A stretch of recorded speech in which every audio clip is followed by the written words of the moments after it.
नमस्कार, सुबह 9 बजे की खबरों के साथ मैं हूं प्रीति। एक नजर हेडलाइंस पर। जीएसटी परिषद की बैठक आज। वस्तु और सेवा कर से जुड़े नियमों को अंतिम रूप देने पर होगी चर्चा। 1 जुलाई से लागू करने को लेकर प्रतिबद्ध सरकार। सुप्रीम कोर्ट का आपराधिक न्याय प्रणाली बेहतर बनाने पर जोर। सभी राज्यों और हाईकोर्ट से नियमावली में संशोधन की जरूरत पर मांगे सुझाव। एक समान कार्य प्रणाली विकसित करना मकसद। चुनावी भविष्यवाणियों पर निर्वाचन आयोग ने लगाई रोक। मीडिया संस्थानों को एडवाइजरी जारी। कहा, पिछले विधानसभा चुनाव में हुआ कानून का उल्लंघन।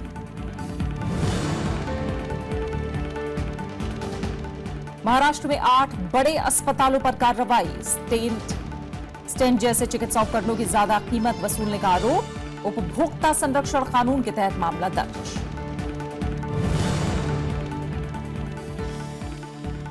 मार्च में गर्मी ने किया बेहाल। तेलंगाना, राजस्थान और उत्तर प्रदेश में पारा 40 के पार। महाराष्ट्र में 2 की मौत। मौसम विभाग ने जताई गर्मी बढ़ने की आशंका।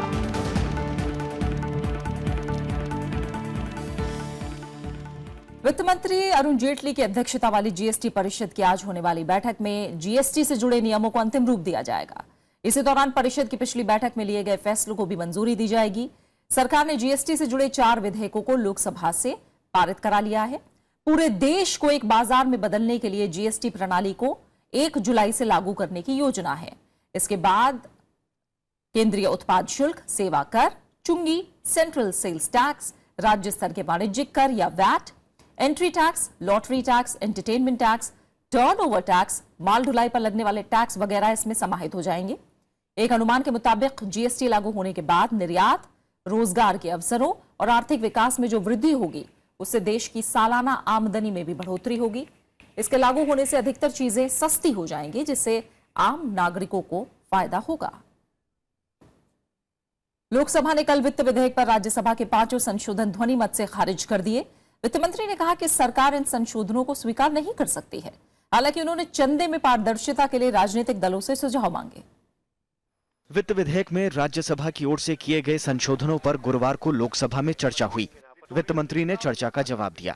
उन्होंने आयकर कानूनों में सरकार के संशोधनों को सही बताया और कहा कि इससे सूचना देने वालों को सुरक्षा मिलेगी। वित्त मंत्री ने कहा कि राजनीतिक चंदे में पारदर्शिता के लिए अगर नया सुझाव आएगा तो उस पर विचार किया जाएगा। I am only hearing adjectives like it must be clean, it must be transparent. Please give me the ideal combination of the two.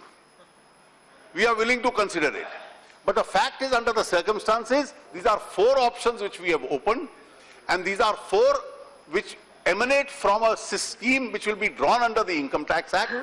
चर्चा के दौरान कई सदस्यों ने चंदे के नियमों में बदलाव का विरोध किया और राज्यसभा के संशोधनों को जायज माना। राज्यसभा का संशोधन था कि कंपनियों के लिए चंदा देने की अधिकतम सीमा तय होनी चाहिए। ये सीमा पिछले 3 साल के औसत लाभ का 7.5% से ज्यादा नहीं होनी चाहिए। कंपनी को उस राजनीतिक दल का नाम बताना चाहिए जिसे चंदा दिया जा रहा है। But here you are opening the floodgates for corporate funding for political purpose.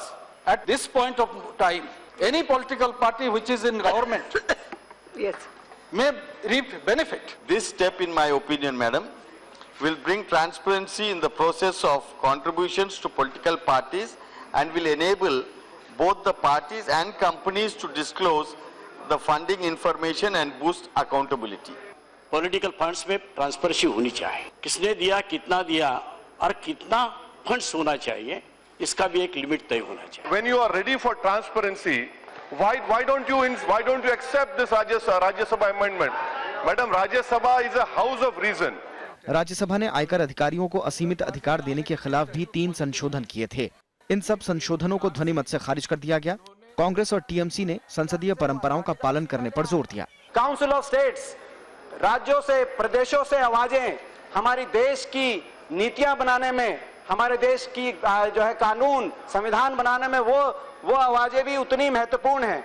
तो आज मैं समझता हूं कहीं ना कहीं आर्टिकल 80 की भावना का भी जो है इस सरकार ने ध्यान नहीं रखा है। Bicameral system is there for checks and balance. Just because a party has a majority in Lok Sabha, it should not write roughshod over the opinion of the other house. इसके साथ ही वित्त विधेयक को संसद से मंजूरी मिल गई है और बजट प्रक्रिया पूरी हो गई है। रविंद्र सिंह शोराण, राज्यसभा टीवी। रेल मंत्री सुरेश प्रभु ने गुरुवार को रेलवे विनियोग विधेयक 2017 पर चर्चा के जवाब में कहा कि हाल में रेल दुर्घटनाओं में इजाफा हुआ है। उन्होंने कहा कि 1978 के बाद पहली बार रेल माल भाड़े में भी गिरावट आई है। रेल विनियोग विधेयक 2017 पर चर्चा के दूसरे दिन रेल मंत्री सुरेश प्रभु ने माना कि रेलवे के पास ढांचागत सुविधाओं की कमी है। उन्होंने कहा कि रेलवे का महज 16% इंफ्रास्ट्रक्चर, 60% यातायात संभालता है। रेल मंत्री ने बताया कि सरकार रेलवे के विस्तार और सुरक्षा पर काम कर रही है। We made it to close to 2,000 kilometers 2014-15, 2,008 kilometers in 2015-16, and 2,008 kilometers this year, and 3,500, almost 10 kilometers a day is the target. इससे पहले विपक्ष के कई सांसदों ने रेलवे के कामकाज को लेकर सरकार से जवाब मांगे।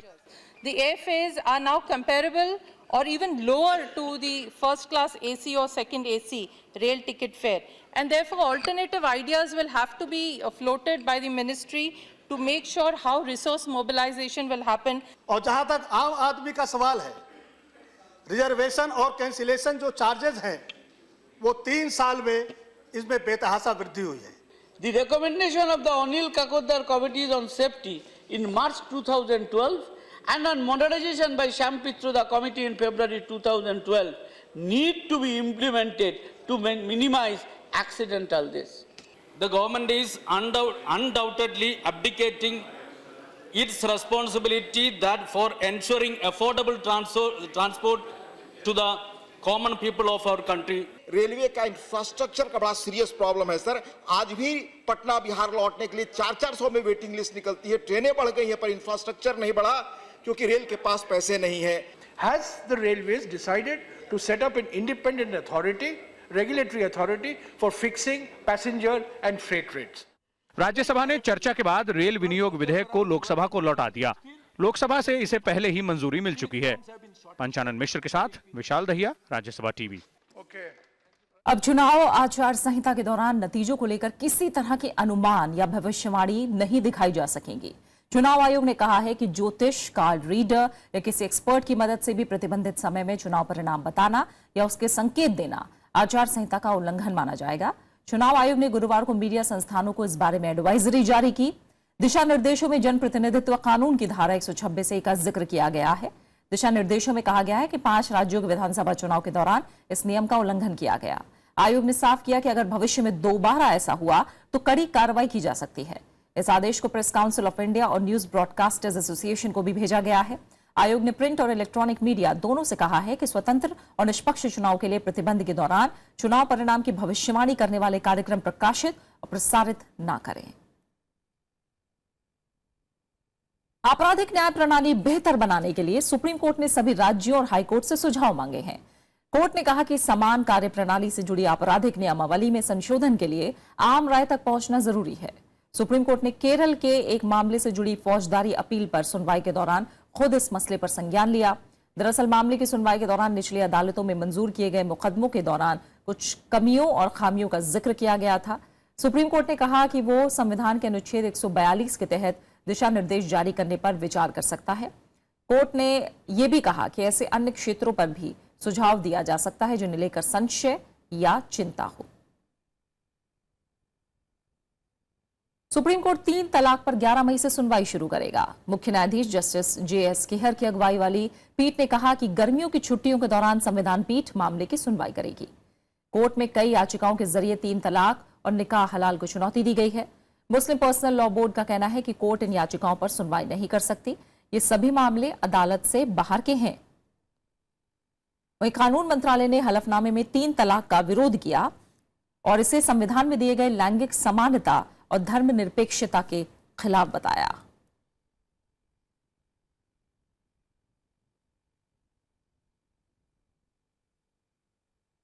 एडवोकेट एक्ट में संशोधन प्रस्ताव के खिलाफ आज देश भर के वकीलों ने अदालती कामकाज से दूर रहने का फैसला किया है। वकीलों की यह हड़ताल विधिक आयोग की तरफ से प्रस्तावित उस बिल के विरोध में है जिसमें लॉ कमीशन ने वकीलों की हड़ताल पर जाने पर पाबंदी लगाने की सिफारिश की है। वकीलों की मांग है कि इन सिफारिशों को ना माना जाए। बार काउंसिल ऑफ इंडिया ने विधेयक की सिफारिशों को वकीलों के हितों के खिलाफ बताते हुए देश भर के वकीलों से हड़ताल का आह्वान किया है। हालांकि सुप्रीम कोर्ट के वकील हड़ताल में शामिल नहीं हैं, लेकिन वो अपनी बाजू पर सफेद पट्टी बांधकर हड़ताल को अपना समर्थन देंगे।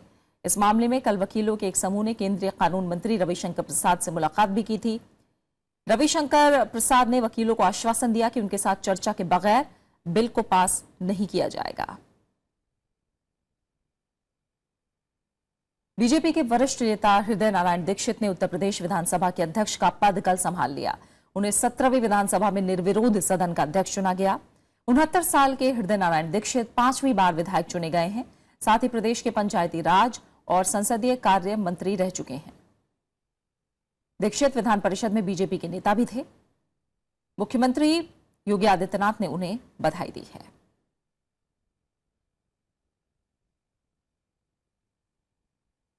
दिल्ली हाईकोर्ट ने अरविंद केजरीवाल और मनीष सिसोदिया से जुड़े मानहानि मामले की सुनवाई पर रोक लगाने से इनकार कर दिया है। हालांकि उन्हें 6 अप्रैल को ट्रायल कोर्ट में पेश होने से छूट मिल गई है।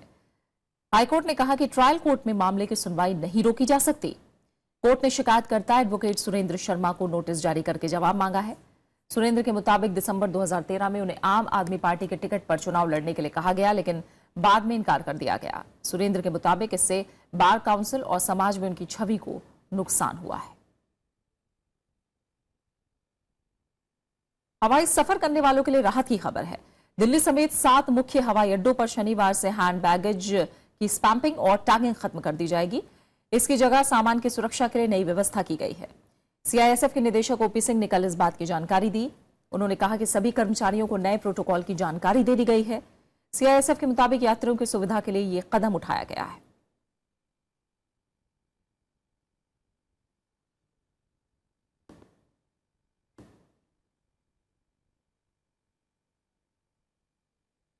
नोटबंदी की अवधि के दौरान देश से बाहर गए भारतीयों के लिए पुराने नोट बदलने का आज आखिरी दिन है।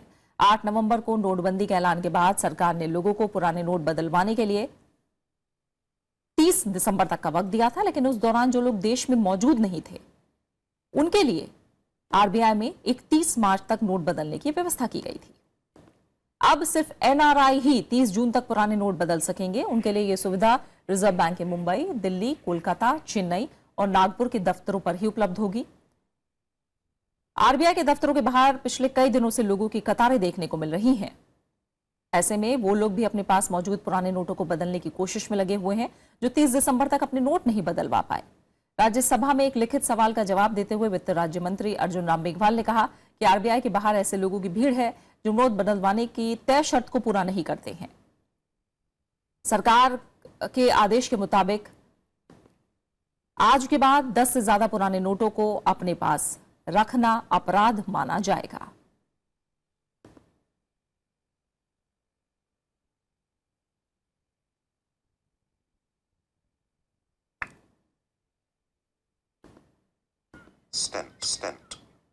महाराष्ट्र सरकार ने इस साल जनवरी से लेकर अब तक मुंबई में 8 बड़े अस्पतालों पर स्टेंट को महंगा बेचने पर कार्रवाई की है।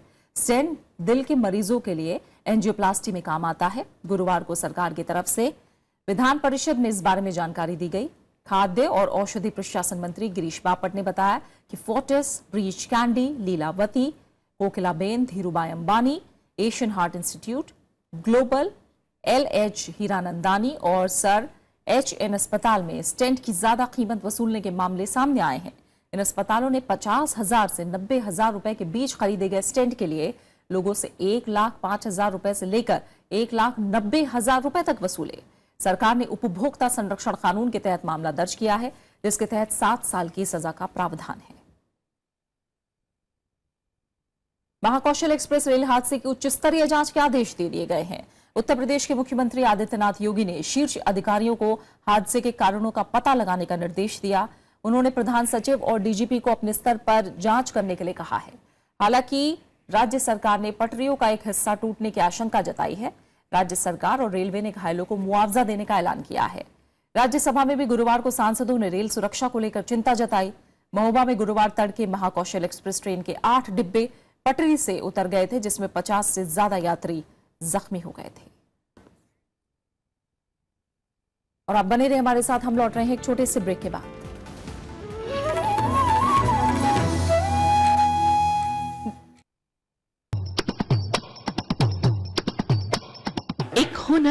एक अंदाज, जहां शास्त्रीयता के साथ है लोक संगीत और फ्यूजन का रंग भी। फोक म्यूजिक वो मुझे बचपन से ही बहुत अट्रैक्ट करता है, because that's a root music. और ये जो मुझे लगा एक जगह पे जाके कि क्यों ना एक ब्रिज बनाया जाए ताकि एक दूसरा ऑडियंस बनाया जाए जो कि अल्टीमेटली बाद में कुछ सीरियस म्यूजिक की तरफ जा भी सकता है। मिलिए शख्सियत में मशहूर और मारूफ तबला वादक पंडित शुभेन चैटर्जी से शनिवार रात 10:30 बजे और रविवार शाम 4:30 बजे सिर्फ राज्यसभा टीवी पर।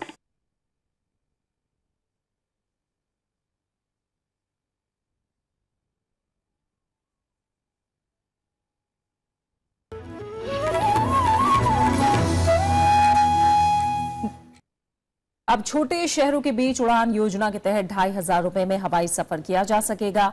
गुरुवार को नागरिक उड्डयन राज्य मंत्री जयंत सिन्हा ने देश का आम नागरिक स्कीम के तहत पहले लाइसेंस पाने वाले 5 एयरलाइनों के नाम घोषित किए। सरकार ने 27 प्रस्तावों के तहत 128 उड़ान रूट आवंटित किए हैं। स्कीम में एलाइड सर्विसेज एयरलाइन को 8 प्रस्तावों के तहत 15 रूट, जबकि स्पाइस जेट को 6 प्रस्तावों के तहत 11 रूट मिले हैं।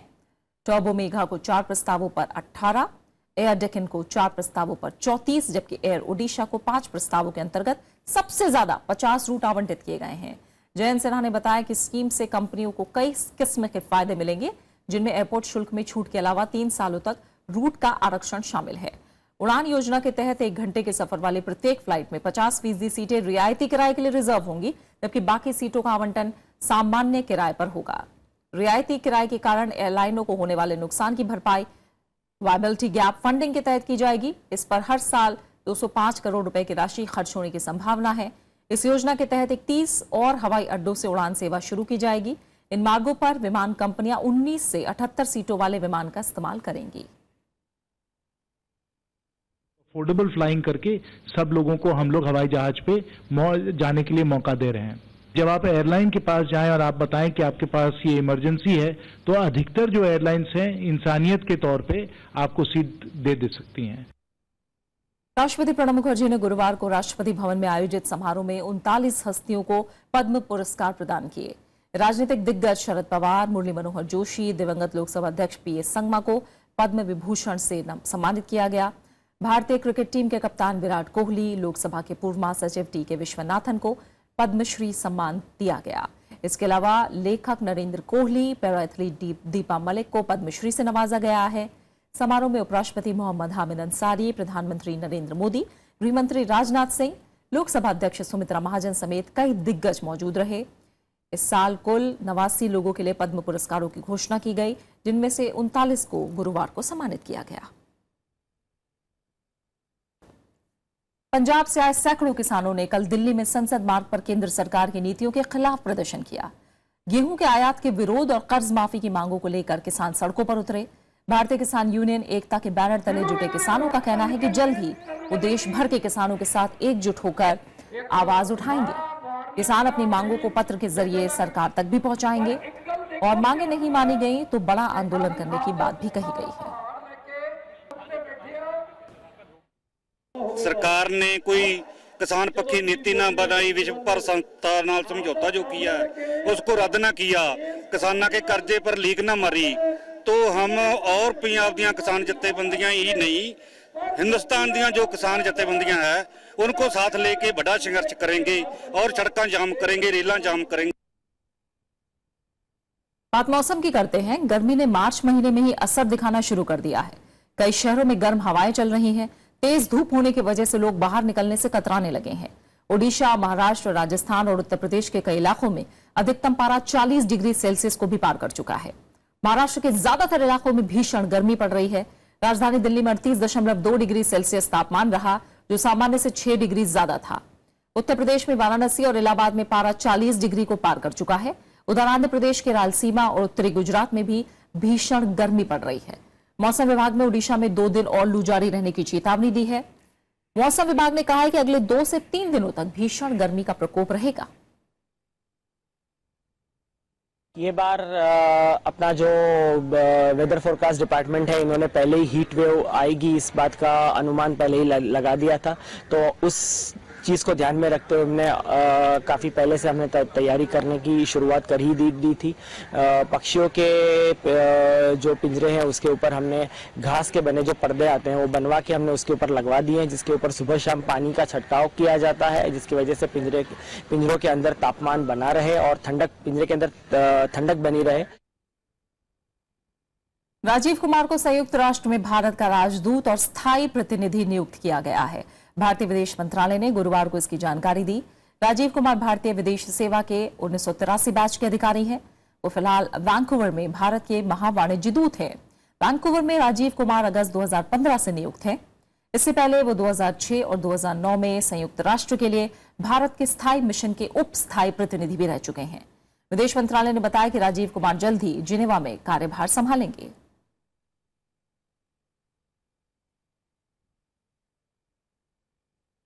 संयुक्त राष्ट्र ने उन दावों को खारिज किया है जिसमें कहा गया था कि भारत संघर्ष विराम रेखा की निगरानी करने वाले यूएन ऑब्जर्वर ग्रुप को रिपोर्ट देने से रोक रहा है। संयुक्त राष्ट्र ने इस बात से भी इनकार किया है कि भारत ऑब्जर्वर ग्रुप के काम में बाधा डाल रहा है। संयुक्त राष्ट्र महासचिव के उप प्रवक्ता फरहान हक ने कहा कि ऐसे शांति मिशनों की एकदम अलग रिपोर्टिंग जरूरतें होती हैं। हक एक पाकिस्तान पत्रकार के सवाल का जवाब दे रहे थे। फरहान हक ने कहा कि संयुक्त राष्ट्र कश्मीर की स्थिति को लेकर चिंतित है और इसे लेकर भारत पाकिस्तान की सरकार के संपर्क में है। यूएन ऑब्जर्वर ग्रुप भारत और पाकिस्तान के बीच मौजूद नियंत्रण रेखा पर संघर्ष विराम उल्लंघनों पर नजर रखता है और इसकी रिपोर्ट देता है। भारत ने संयुक्त राष्ट्र महासभा की चुनाव प्रक्रिया में सुधार की मांग की है। संयुक्त राष्ट्र में भारत की स्थायी काउंसलर अंजनी कुमार ने कहा कि महासभा की कार्यप्रणाली में बदलाव होना चाहिए। उन्होंने कहा कि महासभा को दुनिया की संसद के रूप में देखा जाता है, लिहाजा यहां होने वाले चुनाव सुधार का फायदा दुनिया भर में देखने को मिल सकता है। कुमार ने कहा कि भारत हमेशा महासभा में चुनाव सुधार का पक्षधर रहा है। भारत ने सदस्य देशों को सुझाया कि चुनाव के दौरान मतदान केंद्र में किसी तरह के तोहफों पर रोक लगनी चाहिए। इसके अलावा चुनाव प्रक्रिया में तकनीकी सुधार और पारदर्शिता की भी जरूरत है। वही पेपर बैलेट पर किसी व्यक्ति और उम्मीदवार का नाम नहीं होना चाहिए। अमेरिका में यात्रा प्रतिबंध पर रोक अनिश्चितकाल के लिए बढ़ा दी गई है। हवाई की एक अदालत ने यह फैसला सुनाया।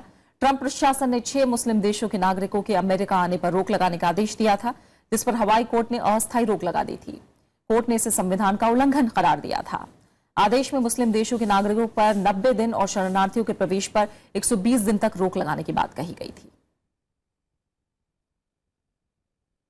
बैडमिंटन की India super series badminton tournament के महिला सिंगल्स में भारतीय खिलाड़ियों का शानदार प्रदर्शन जारी है। आज साइना नेहवाल और पीवी सिंधु का सीरीज के क्वार्टर फाइनल में आमना सामना होगा। दोनों खिलाड़ियों ने गुरुवार को दूसरे दौर में अपने अपने मुकाबले जीते। साइना ने दूसरे दौर में थाईलैंड की को 21-14, 21-12 से मात दी।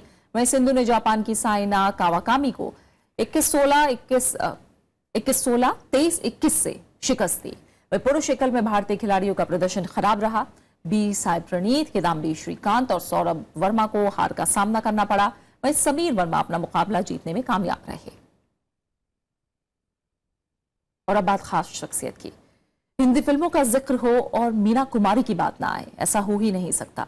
परिणीता, साहेब बीबी और गुलाम और पाकीज़ा जैसी फिल्मों में अपने अभिनय से जान डालने वाली मीना कुमारी की आज पुण्यतिथि है। आइए देखते हैं उनके जीवन के कुछ पहलू।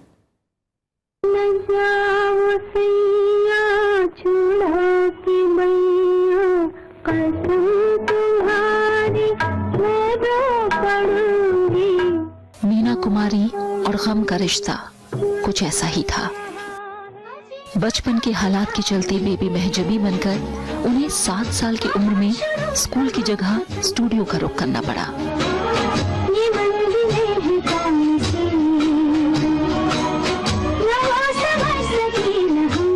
1952 में आई फिल्म बैजू बावरा। महजबी बानो अब लोगों के दिलों की मोहब्बत बनकर मीना कुमारी के नाम से सामने थी और ये नाम दिया था विजय भट्ट ने।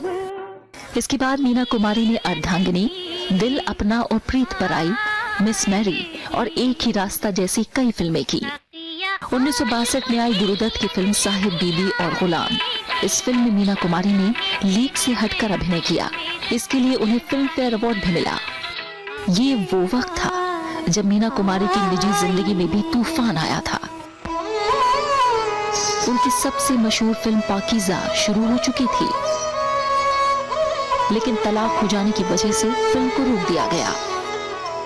काफी सालों बाद जब फिल्म की शूटिंग दोबारा शुरू हुई, तब तक मीना कुमारी की तबीयत बहुत ज्यादा खराब हो चुकी थी। बावजूद इसके उन्होंने फिल्म पूरी की। फिल्म रिलीज होने के 2 महीने बाद 31 मार्च 1972 को उनकी मृत्यु हो गई। मीना कुमारी एक ऐसी शख्सियत जो अपनी अदाकारी के जरिए हमारी यादों में हमेशा जिंदा है। Bureau report, Rajya Sabha TV. और मीना कुमारी से जुड़ा खास कार्यक्रम विरासत आप देख सकते हैं राज्यसभा टीवी के YouTube चैनल पर।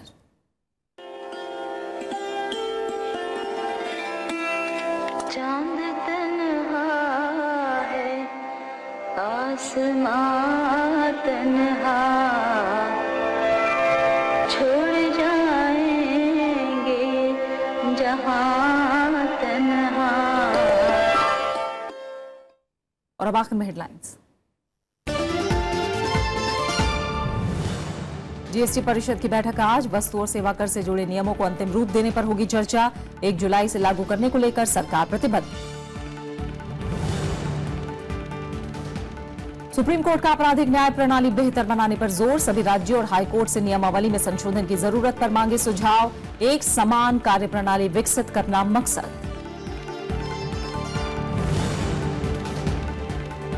चुनावी भविष्यवाणियों पर निर्वाचन आयोग ने लगाई रोक।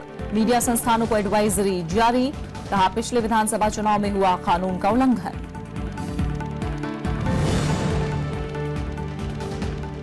महाराष्ट्र में 8 बड़े अस्पतालों पर कार्रवाई। मरीजों से वसूली स्टेंट की ज्यादा कीमत। उपभोक्ता संरक्षण कानून के तहत मामला दर्ज।